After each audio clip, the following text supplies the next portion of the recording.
This is the start of Seth Speaks, the nature of personal reality. Chapter 4, your imagination and your beliefs, and a few words about the origin of your beliefs. Let us begin. In physical life, your conscious mind is largely dependent upon the workings of your physical brain. You have a conscious mind whether you are in flesh or out of it. But when you are physically oriented, then it is connected to your physical brain. The brain, to some extent, keeps the mind to a three-dimensional focus. It orients you towards the environment in which you must operate. And it is because of the mind's allegiance with the temporal brain that you perceive, for example, time as a series of moments. The brain channels the information that the mind receives to your physical structure so that your experience is physically sifted and automatically translated into terms that the organism can understand. Because of this, physically speaking and in life as you think of it, the mind is to a large extent dependent upon the brain's growth and activity. There is some information necessary to physical survival that must be taught and handed down from parent to child. There are basic assumptions of general nature with which you are born, but because the specific conditions of your environment are so various, these must be implemented. So, it is necessary that the child accept beliefs from its parents. These will enforce the family group when the child most needs protection. This acquiescence to belief then is important in the early stages as infant develops into child. This sharing of mutual ideas not only protects the new offspring from dangers obvious to the parents, it also serves as a framework within which the child can grow. This provides leeway until the conscious mind is able to reason for itself and provide its own value judgments. Later, I will discuss the greater aspects of the origin of ideas, but for now, we will simply speak in terms of this life, the one you know. The beliefs you receive, therefore, are your parents' conceptions of the nature of reality. They are given to you through example, verbal communication, and constant telepathic reinforcement. You receive ideas about the world in general and your relationship to it. And from your parents, you are also given concepts of what you are. You pick up their ideas of your own reality.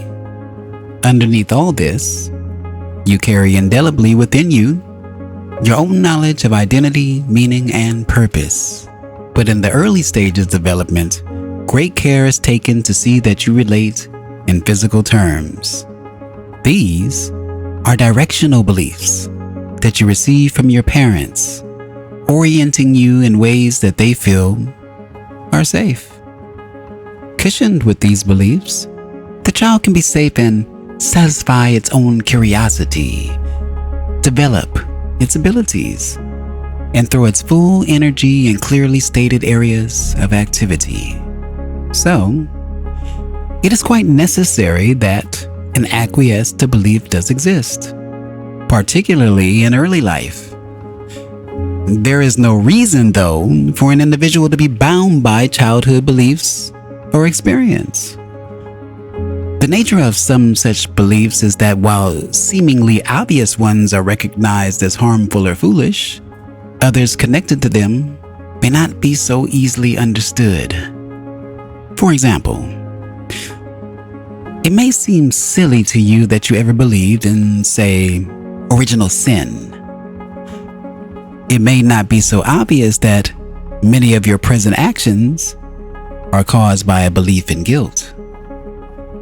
We will have much to say about the ways in which your beliefs can be connected simply because you are not used to examining them. You may say, I am overweight because I feel guilty about something in my past. You may then try to discover what the charged event was. But in such a case, your trouble is a belief in guilt itself. You do not have to carry such a belief. I am well aware that strong elements of your civilization are built upon ideas of guilt and punishment. End of part 1 of chapter 4 of Seth Speaks, the nature of personal reality. Let's talk a bit about it.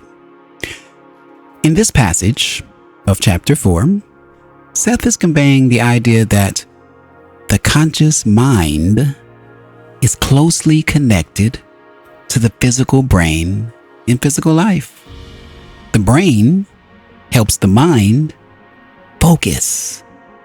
It helps the mind focus on the three-dimensional physical world, and it translates information from the environment into terms that the body can understand. Additionally, Seth discusses the importance of beliefs that individuals inherit from their parents during early development. These beliefs not only provide protection, but also serve as a framework for personal growth. However, Seth emphasizes that individuals are not bound by childhood beliefs and can examine and change them.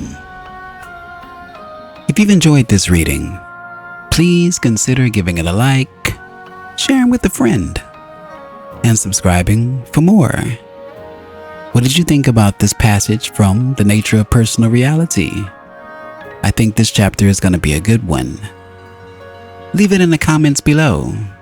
And as always, thank you for listening, thank you for watching, and until the next time, I'm Tony Victory, a Wolf Uncaged. Thank you.